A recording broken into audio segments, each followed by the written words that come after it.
አይናገርም። ከዛ የሆነ ሰዓት ላይ በጣም ሲያስጨንቀው ተናገረ። ምንድነው ሲባል ካንሰር ነው አለ። ከዛ ካንሰር እንዴት መጣ? በኢየሱስ ስም ባንተ ላይ አይሰራም እያልኩ እኔ ዝም ብዬ ጸልያለሁ። ከዛ የዛሬ ሳምንት ሐሙስ ላይ እኛ ጋር መጣ። በጣም አሞት አስጨንቆት በቃ ሊሞት እያለ መጣ። የት ልትሄድ ነው የመጣው? እኔ ጌስት ሃውስ ገባለሁ። የት ጌስት ሃውስ ልገባ ነው? የትም ጌስት ሃውስ አልገባም። ስም መጥራት አልፈለኩም። እዛ ልገባ ፈልጌ ነው ሲል አትገባም፣ አንተ ቀጥ ብለህ ልቡ ጋር ነው የምትሄደው። እግዚአብሔር እዛ አለ፣ ድንቅ አይተህ ትመጣለህ አልኩት። ከዛ እሺ አለ። እንቺ ያልሽውን እላለሁ እሺ አለ።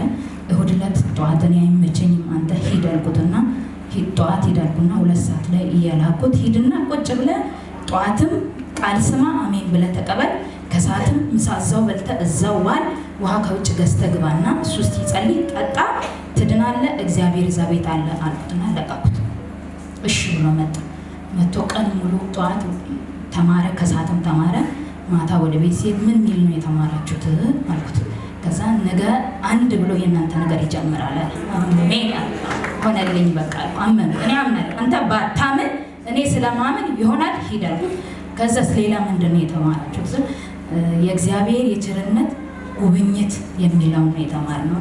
እንዳንተም አይደለም እንደኔም አይደለም እንደማንም አይደለም፣ እግዚአብሔር በቸርነቱ ይጎበኛል አልኩትና ጠዋት ሐኪም ቤት እንሄዳለን አልኩና ቀጥ አድርጌ ሐኪም ቤት ይዤ ሄድኩኝ። ላብራቶሪ ሰጠው፣ ሽንት ሰጠ፣ ሰገራ ሰጠ፣ ደም ሰጠ፣ ሲኖግራፊ ታየ፣ ምንም ነገር የለም። አታውቁ ኦስ የሆነው ኢየሱስ ክብር ለኢየሱስ ይሁን። 2 ዓመት ሙሉ ነው የተሰቃየው። መናገር አይፈልግም። በቃ ማለት መሞቻውን ብቻ ነው የሚጠብቀው። እኔ ሞታለሁ፣ 1 ልጅ እንኳን ወልጄ በሞት በእናታችሁ ሚስት ሽላቅ በ1 ልጅ ልውለድና ልሞት። አትሞትም፣ በኢየሱስ አትሞትም፣ ትድናለህ። አንተ ባታምን እኔ አምናለሁ። መሄድ እኔ ስለማልችል አንተ ሂድ ቁጭ ብለህ ተማር አልኩት። ተማረ፣ ቃሉን ጠጥቶ በልቶ መጣ፣ ውሃውንም ጠጣ። እግዚአብሔር ነፃ ወጣ። አሜን፣ ክብር ለኢየሱስ ይሁን። ማውራት ይችላል። ተፈውሷል። ከዛ በኋላ ማክሰኞ ዕለት ቼክአፕ ራስን ታደርጋለህ ብዬ ይዤ መጣውና ቁጭ ብሎ መቀመጥ አይችልም። ብዙ ሰዓት ከተቀመጠ ጭንቅላቱ ይዞራል።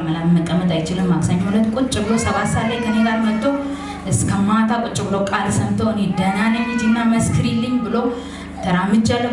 ከዚህ እስከ ቆንቶ ድረስ በእግሩ ነው የወሰድኩት። መራመድ አይችልም። ተራምዶ በእግሩ ሄዶ በሰላም ወደ ቤት ይገባል። ከዚህ በፊት መራመድ አይችልም።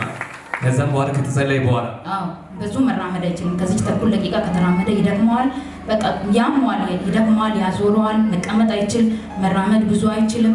ብዙ ማውራት ራሱ አይችልም። በጣም ይደክመዋል። ውስጡ ላይ ስለተጎዳ ይደክመዋል። እና እግዚአብሔር ከዛ ሁሉ ነገር ነፃ አውጥቶት ምግብ በስነ ስርዓት በልቶ ጠጥቶ፣ ምግብ ከበላ መጀመሪያ ሆዱን ይነፋዋል። በቃ ውስጡ ሰላም ስላልነበረ በሽታ በበሽታ ደግሞ አይምሮ ተስፋ ቆርጦ ነበር።